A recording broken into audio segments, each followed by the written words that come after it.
대학 시절 학생 노동 운동을 하다 긴급조치 구호 위반 등으로 구속되기도 했던 노 실장은 1999년 새천년 민주당 창당준비위원으로 정계에 들어왔다. 이후 충북 청주 흥덕을 지역에서 17물결표 쌓인 19대까지 3선 의원을 했다. 고 김근태 전 열린우리당 의장과 가까워 민주평화국민연대, 민평연 사무총장을 맡기도 했던 그는 2012년 대선 때 문재인 당시 후보의 비서실장을 맡으면서 문 대통령의 핵심으로 자리매김했다.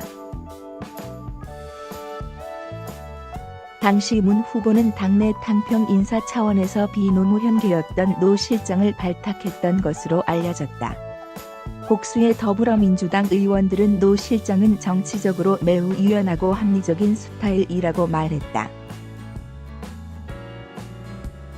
대선 패배 뒤 그는 문지기, 문재인을 지키는 사람들 모임을 만들어 문 대통령의 세력을 확장했고 2017년 대선 때도 지지 모임인 더불어포럼 출범과 문 대통령을 지지하는 전 현직 의원 모임인 다케비를 꾸렸다. 지난 대선 때는 선대본부조직본부장을 맡았다. 노 실장이 문재인 정부 출범의 공신으로 손꼽히는 이유다. 노 실장은 문재인 정부 출범 직후 초대 비서실장 후보로 거론됐지만 문 대통령이 임종석 전 실장을 낙점하면서 주중대사로 떠났다.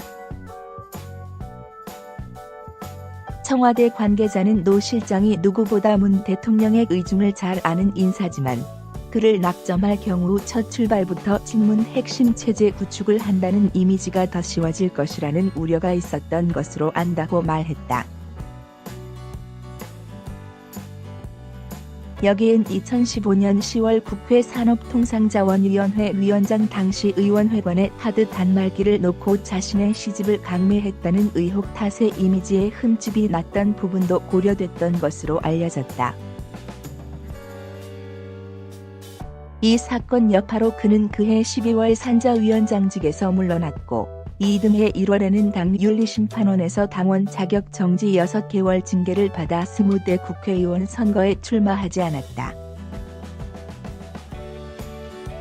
청와대와 당 주변에서는 노 실장이 기용됨으로써 당청 관계에 좀 더 무게감이 실릴 것으로 보고 있다.